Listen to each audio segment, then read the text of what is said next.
These souls are barely visible as they are hunched over, forced to carry enormous weights on their back. They ask the man before them if he can help them travel up the mountain. The man physically cannot look upwards, but he tells them he will offer his assistance.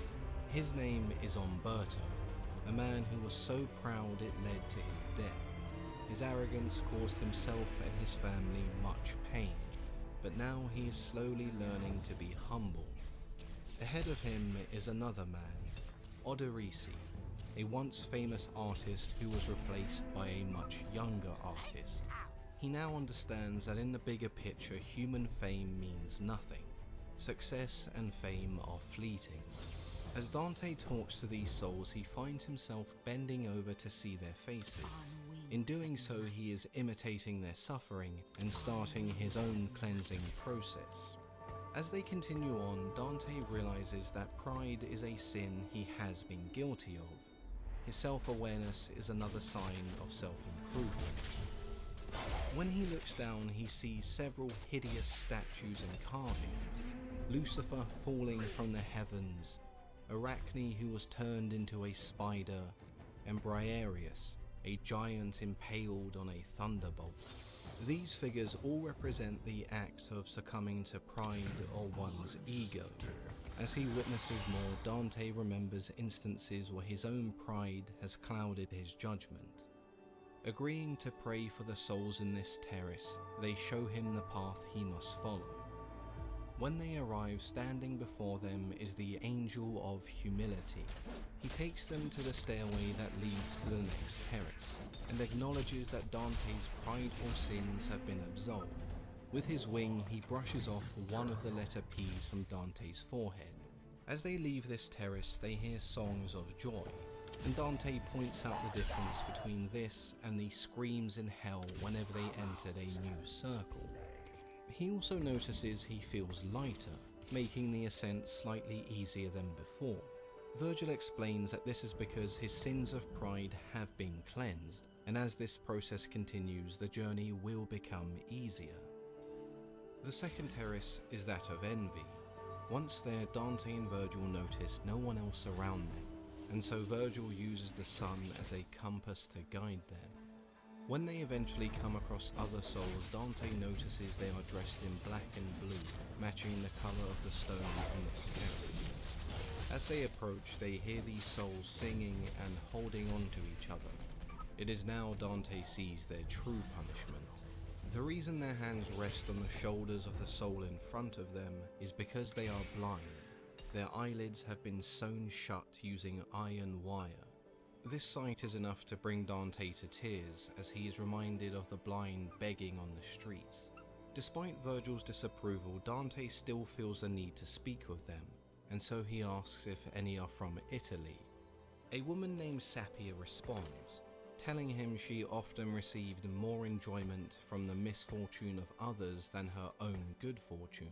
She was extremely envious of those in power.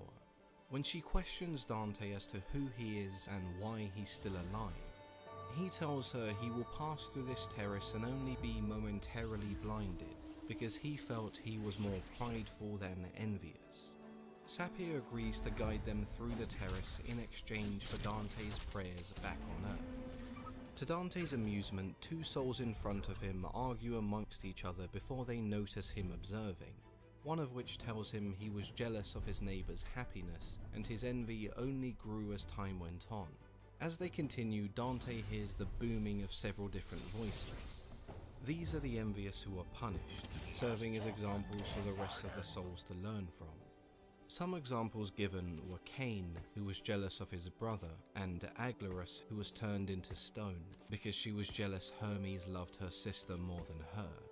In order to pass through this terrace, Dante and Virgil must walk where the sun shines bright, and as they do they are blinded, mimicking the punishment of those in this terrace. Virgil explains that Dante should not fear this light, because it is merely an angel coming to welcome them to the next terrace. The angel of charity greets them and brushes away another sin from Dante's forehead, inviting them to move on. As the poets enter the terrace of wrath, the blinding sunlight is still apparent. Dante is then greeted by several visions, examples of meekness and wrath. The first vision is in a temple with a woman reprimanding a young boy. This is meant to represent a similar story featuring the Virgin Mary and a young Jesus Christ. The next vision is the wife of the king of Athens begging him to kill the man who loves their daughter. His response is no. If they condemn those around them for showing love, then they will soon be their enemies. The last vision is of a boy who prays for his persecutors to be forgiven by God as they stone him to death. When Dante comes to, he explains what he has seen to Virgil, hoping this will start the process of cleansing his own sins relating to wrath. The current time is 3 p.m. The poets continue to follow the light up the mountain until they are surrounded by black smoke, which now blinds them. Dante compares himself to a blind man being guided by Virgil. Unable to see, Dante hears more singing. One voice calls out to Dante, recognizing that he's alive, and in response Dante and Virgil ask for directions. The spirit agrees and tells the poets to listen carefully, because their voices are the only way to keep track of each other within the smoke. The spirit's name is Marco Lombardo. Dante asks him why he believes there is wickedness in the world. Marco explains he thinks it's because of the belief that humanity has no free will. When something terrible happens, people look to the heavens as the cause. The action must have been preordained by God. But Marco believes we must have free will over some actions, otherwise the reward and punishment system of heaven and hell makes no sense. You can't punish or reward someone for an action they are not responsible for. That being said, Marco believes he came from a time where the morals of men were much greater than Dante's present day. Eventually the smoke begins to clear, and this is Marco's cue to leave before the angel of this terrace arrives. Before leaving, Dante has several more visions that represent the sin of wrath. He's woken by Virgil as the sun shines bright on them. From the light, they hear a voice telling them it's time to ascend to the next terrace. As Dante approaches, intrigued as to the source of this beautiful voice, he is once again blinded. The voice they hear is the angel of this terrace who has come to guide them. As they climb the steps to the next terrace, the angel removes another sin from Dante and gives them a blessing. By the time they leave this terrace, night falls upon them. As they enter terrace number 4, Dante asks Virgil which vice is to be cleansed in this terrace. The answer to that question is sloth. Now this doesn't necessarily mean physical laziness, but more of a spiritual laziness or neglect that would lead to someone being sad and depressed. Virgil explains sloth by using love as an example. He states there are 2 types of love. We can choose what or who to love, and whether we love them too little or too much.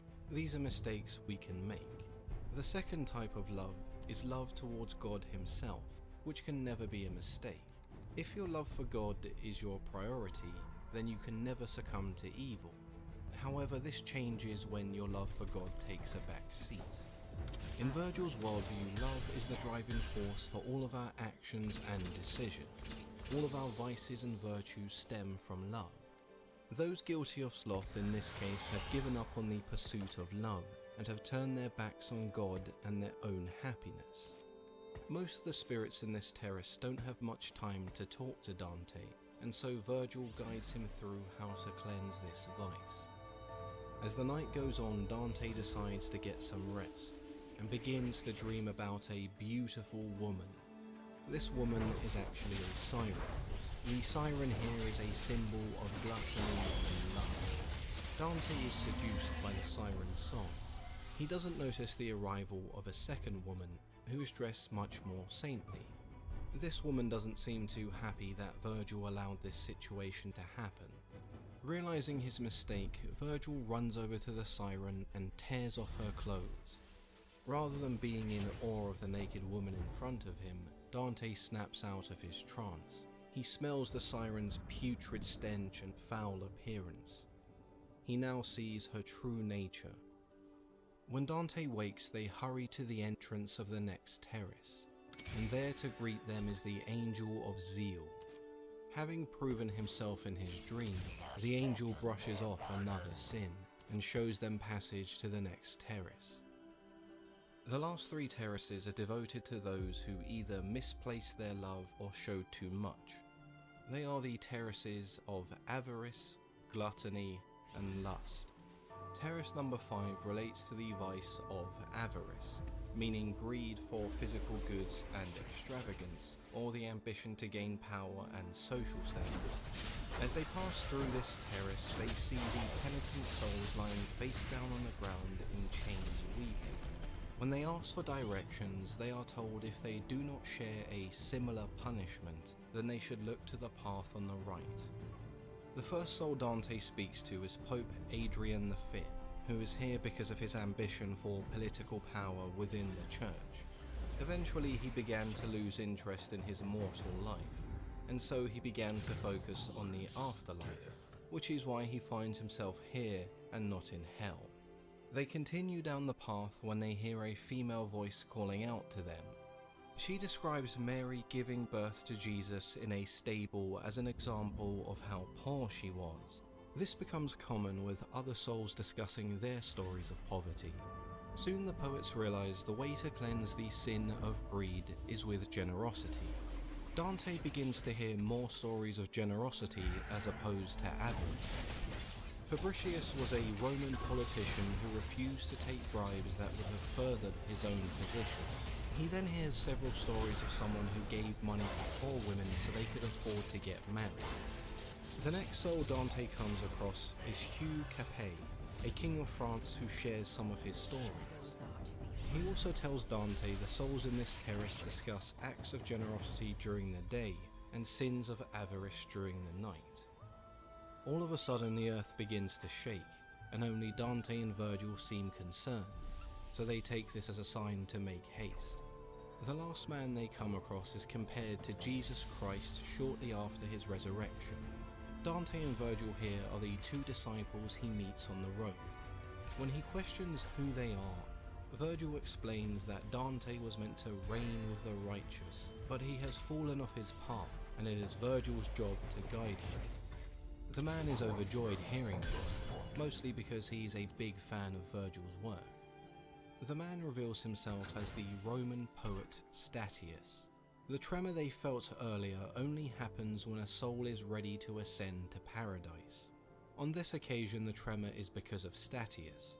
Statius explains it was the work of Virgil that inspired him to change his ways. The 3 are then greeted by the Angel of Moderation, who removes another of Dante's sins and ushers them to the next terrace. As Statius himself will be moving through the terraces, he decides to join Dante and Virgil on the journey. Terrace number 6 is where those guilty of gluttony reside. As somebody who's covered the story of Tantalus within Greek mythology a few times, what comes next is a very nice reference. The souls in this terrace experience a punishment very similar to Tantalus: eternal hunger and thirst. In front of them is a large tree ripe with fruit, and below a pool of water. As they approach, they begin to hear voices, telling stories of temperance, the virtue Dante will need to purge his gluttony. John the Baptist chose to eat locusts and honey when he was in the wilderness, and the Virgin Mary cared more about her guests than herself. Dante is unable to place where the voices are coming from, but it seems as if they may be coming from the tree itself.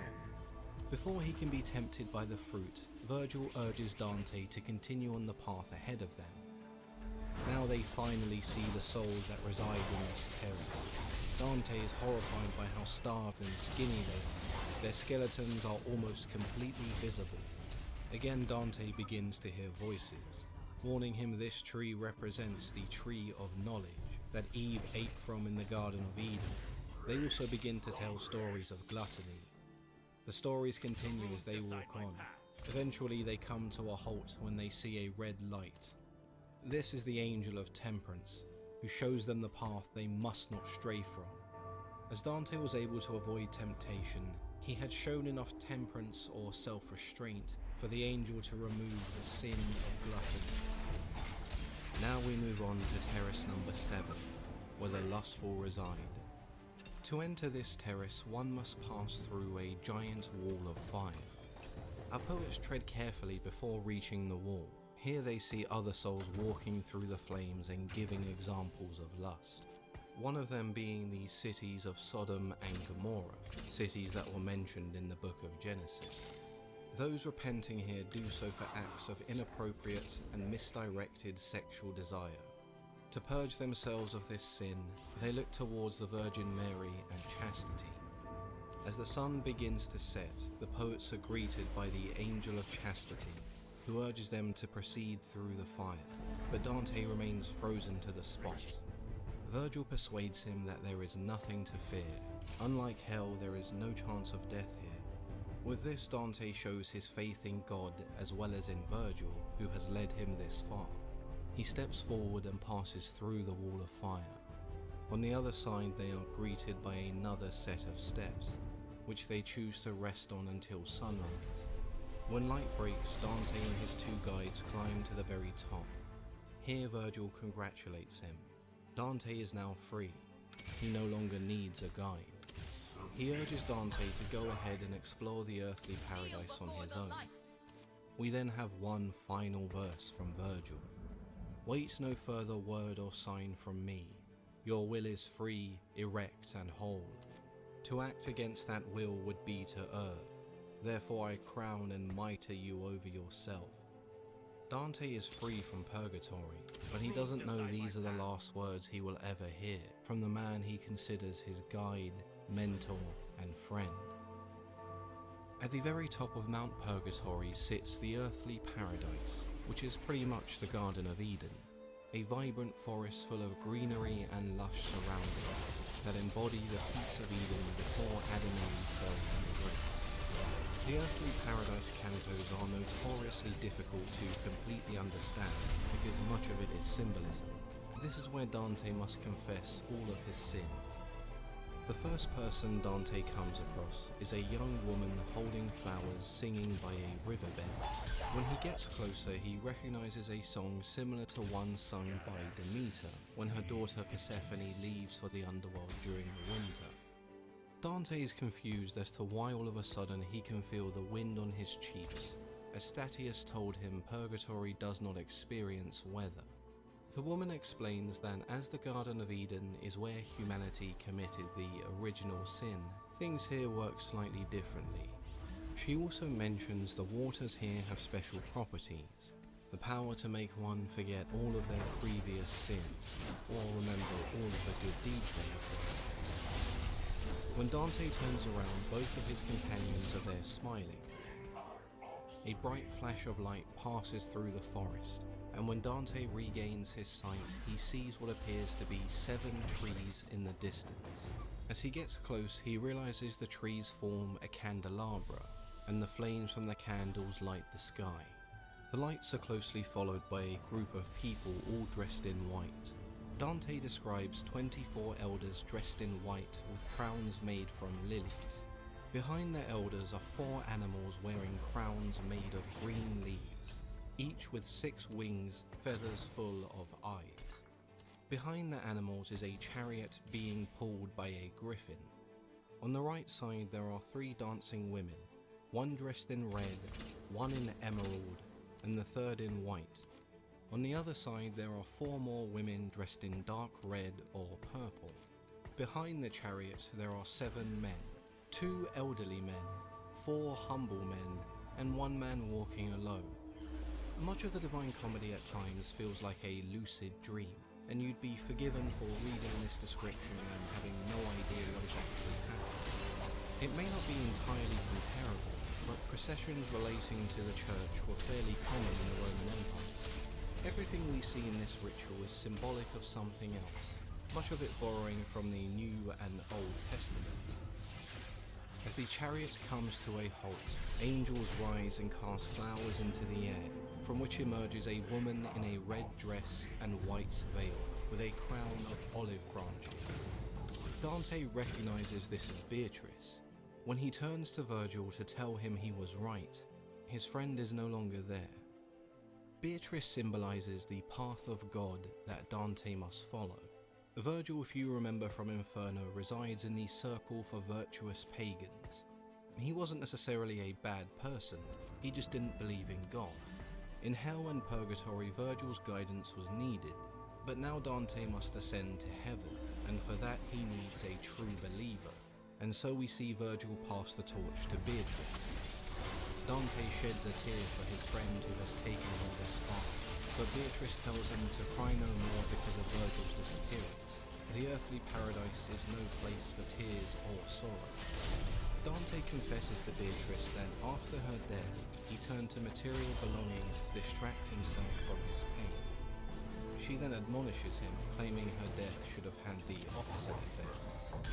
She continues to push Dante to confess his sinful actions, and he does so feeling more and more shame. Eventually, Beatrice removes her veil, and Dante is so taken back by everything, he just faints. When he wakes, he finds himself being placed in the river Lethe by a young woman who, along with Statius, takes him back to Beatrice. This is the process of forgetting one's memories of past sin. The next river he comes to is the river Juno, which Dante must drink from in order to restore his memories of all the good deeds he has done. Dante is now ready to ascend to paradise, and the final canto ends with these words: "From that most holy wave I now return to Beatrice, remade. As new trees are renewed when they bring forth new boughs, I was pure and prepared to climb unto the stars." Now that you've heard Dante's journey through Purgatory and Hell, there is only one place to visit. But that's a story for another time. And no, I don't know when, but I will make you a deal. If this video gets to 50,000 likes, then I'll start working on part 3, so you know what to do. As always, I've been your host, Mythology and Fiction Explained.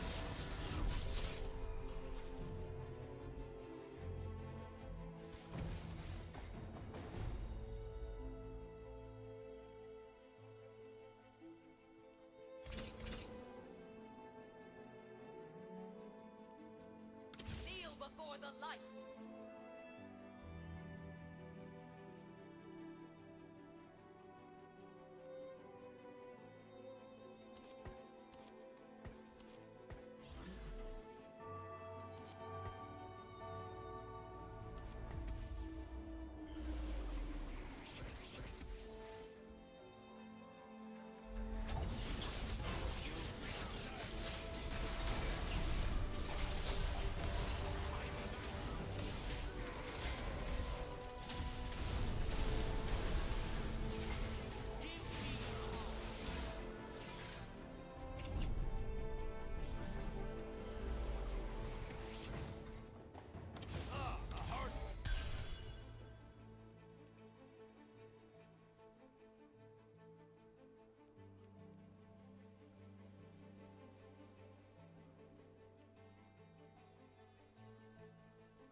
bloodshed